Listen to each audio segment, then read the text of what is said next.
Hello po mga kababayan, magandang araw po sa inyo lahat at welcome ulit sa aking YouTube channel, Inday Bihero.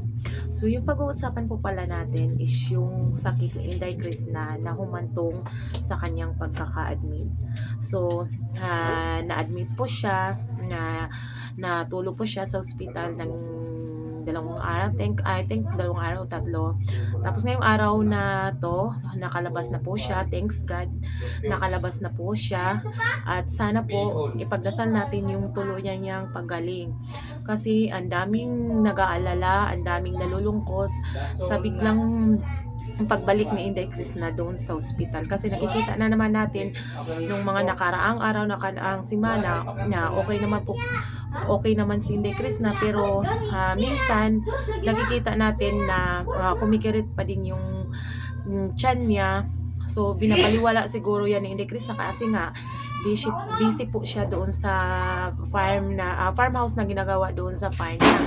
Kaya napabayaan tuloy yung sarili niya. Ayun, lumala. Humantong na nadala ulit siya sa ospital. Pero nagpapasalamat pa rin tayo kasi doon sa ospital natitingnan lahat, na makikita lahat at mawo-work up lahat ng mga yung nararamdaman ni Inday Krishna, matitingnan kasi ang daming pwedeng gawin doon, daming procedure para malaman talaga yung pabalik-balik na ang sanhi sa pabalik-balik na sakit sa tiyan ni Inday Krishna. Kasi yun lagi yung iniindan niya, hindi ito basta-basta na sakit. Kaya ang daming nag-aalala kasi kung simpleng sakit to, pag iniinuman, pag natitika ng pain reliever, nawawala ito. Pero sa kanya nawawala pero bumabalik din. Kaya meron talagang sanhi kung bakit ganun yung sakit sa tiyan niya, pabalik-balik. So nagpapasalamat tayo na natingnan siya doon sa doktor, at nagpapasalamat tayo sa mga taong tumutulong kay Inday Krishna, lalong-lalo na doon sa ospital, yung mga nurse, mga doktor na nag-aalaga sa kanya, kay Inday Ugdot, sa papa niya, sa mga pinsan niya, sa asawa ni Inday Ugdot, sa mga nag-aalaga po ni Inday Krishna. Nagpapasalamat po tayo. Pero tayong mga nagsusuporta at nagdadasal na gumaling si Inday Krishna, pero yung iba pala, ang lakas talang amats ng mga taong to, mga bashers to, parang mga siraulo na, sabi ko sa sarili ko, ayaw ko nang magalit kasi nga po ng mga siraulo. Kasi sabi pa nga yung pagkakasikip na Inday Krishna, nagpapapansin lang daw, para need money lang daw yung pagkakasakit ni Inday Krishna.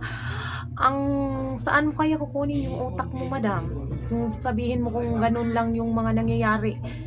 So pag yung anak mo nagkakasakit, tapos sabihin ng mga kapitbahay, yung mga nakakakilala sa'yo na nagpapapansin ka lang, kaya nandyan kayo sa ospital, isipin mo, yung mararamdaman po pagsasabihan ka ng mga ibang taon, yan si napapansin lang yan, nagpapaawa effect lang yan, kaya andyan sila sa ospital, drama-drama lang yan. Ano kaya yung mararamdaman mo bilang isang nanay? Ako nga, naranasan ko nang na-admit yung anak ko, parang mababaliw ako kahit nandyan ako sa ospital, parang nababaliw ako kakaisip. Kahit libre po talaga yung gamutan sa ospital namin, kilala pa ako ng mga doktor, ng mga nurse, pero sobrang nag-aalala ako sa mga nangyari, na makikita mo yung anak mo na umiiyak, hindi mo na tinutusok lagi ng karayom, tapos sasabihin mo na napapapansin lang si Inday Krishna.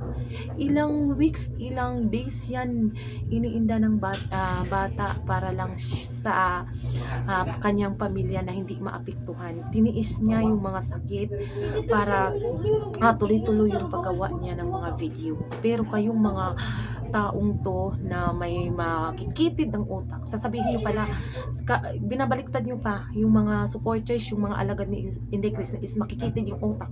Kayo yung mga makikitid ang utak, hindi marunong makiramdam, hindi marunong mag-isip.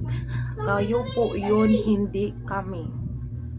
Hindi nagmamakaawa si Inday Krishna sa inyo, hindi humihingi si Inday Krishna ng tulong sa inyo bakit sabihin mo nagpapapansin lang siya kaya nandun siya sa ospital? Kung balik pa rin namin, kung ikaw kaya yung nasa ospital at sabihin naman ganyan yung mga sana ikaw na lang yung nasakit, sana ikaw na lang yung nasakit para sabihin din namin sa iyo na nagpapapansin ka lang, drama-drama lang yung mga naramdaman mo para matuluyan ka, para tumikig ka, tuloy-tuloy yung mo, pag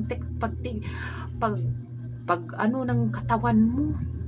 Tapos babaliktarin mo pa. Okay, grabe talagang inggit mo, madam. Kasi si Ate George, nakita ko kasi yung post ni Ate George, nabasa ko yung post nung comment ng isang bashers na yan, na matindi talagang bashers na yan. Pag ako papatulan ko talaga to, itong mga taong to, kailangan tong patulan, kailangan tong sampulan. Grabe, kahit nagkasakit na nga yung dalaga, sasabihan pa niya ng ganyan. May talaga masira ulo talaga tong babaeng to. Sobra talagang tama ng utak mo. Sabi ko, ayoko ng mga ngaway ayoko ng mga ngaway dito sa social media, pero ngayon papatulan talaga kita. Kasi sana yung mga sinasabi mo ay mangyari dyan sa katawan mo, dyan sa mga pamilya mo, dyan sa anak mo, kung ano talaga yung mararamdaman mo.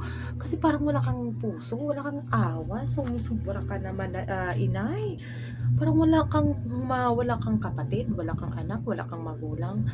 So pag mayroon ka palang nagkakasakit, pero mayroon palang nagkakasakit sa pamilya mo, nagmamakaawa ka pala sa mga tao para tulungan ka. Hindi ka nalang gumagawa ng paraan para kayo makapag-survive. Si Inday Chris na walang ginawa. Nag-post lang po siya, nag-update lang po siya na nandun siya sa ospital. Wala siyang sinasabi na manghingi siya ng tulong, manghingi ng donasyon para sa inyo. Mabuti pa nga to si Inday Chris na nagpakita ng sa mga supporters, kasi alam niya ang daming nag-aalala na sa kanya kasi wala siyang upload. Pero yung mga taong to, may mga amat sa utak, may mga trililing sa mga utak. Yan yung mga sinasabi ko. Mga siraulo tong mga taong to, sasabihin na papaawa effect sa mukha mo. Kung malapit ka lang sa sarap mo sapak-sapakin. Pag ako talaga sinasabihan ng ganyan, ay babalaktaran ko talaga yung mukha mo. Papakita ko sa iyo kung yung mga ugali ng mga Bisaya. Sus, Ginoo, kay kang luol palagi ka yung kang kumus-kumuson pag ayo na. Kay di pa ya lalim kung naa ka sa ospital, unya inganaon mo Ginoo, utso yung utok nila. Gusto man taon mo. Ay, grabe talaga yung mga utak niyo. Sobra kayo. Sobra na yung mga paninira niyo. Kung wala kayong masabi, huwag ka mag-comment ng mga ganyan, inay. Babae ka pa naman tao. Babae o bakla ka siguro. Sumusobra tong taong to. Tapos sasabihin nila yung mga alagad ni Inday Chris na yung mga sama o yung ugali. Si Inday Chris na masama yung ugali kasi pinapatulan kayo. Bakit?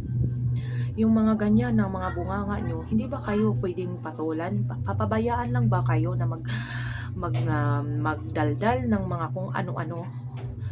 Tapos pati kalusugan ng isang tao, ini-issue nyo pa, ginagawa nyo yung naghihirap na yung dalaga, yung si Chris na naghihirap na nga sa iniindan niyang naramdaman. Hindi naman niya sinasabi sa inyo na tulungan niyo ako. Tapos ito yung sasabihin nyo. Pwede, kung wala kayong masabi, kung ayaw nyo naman kay Inday Chris na, huwag na kayong dumagdag sa problema nila. Andyan, wala nga kayong matulong wala nga kayong may tutulong sa kanila. Tapos ganyan pa yung sasabihin nyo. Ang lakas talaga tama sa utak mo. Mas maganda iuntog kita sa pader para ka magising. Baka ka na lang ang tawag doon na nagsasalita lang sa nananaginip ng gising na baliw-baliwan style. Naku mother, pag yan yung mga yung mga sinasabi mo, pag yan babaliktad yan lahat sa inyo. Yung mga sinasabi nyo kay Inday Chris na ipagdasal namin yan, babaliktad yan lahat sa inyo, sa iyo at sa yung mga sa yung pamilya yan.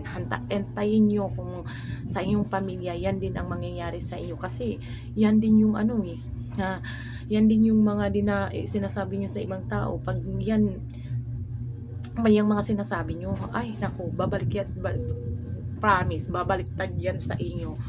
Wag kang mag-aalala, hintayin mo yung karma. Nag-ano lang yung bata, na nahimik lang doon sa bundok, gumagawa ng paraan para sa pamilya. Hindi siya hindi siya gumagawa ng gulo, hindi siya naghahamon, hindi siya naninira ng tao. Tapos ganyan yung mga sasabihin ninyo, mga inggit, mga walang awa, walang puso, mga siraulo. Yan po dapat ibanggit sa inyo, mga ano kayo, kasi sumusubra kasi kayo. Ayaw ko na sana kayong patulan, mga ano kayo. Naku, pag malapit lang kayo, ay naku, sarap mong sapak-sapakin. Yan lamang po.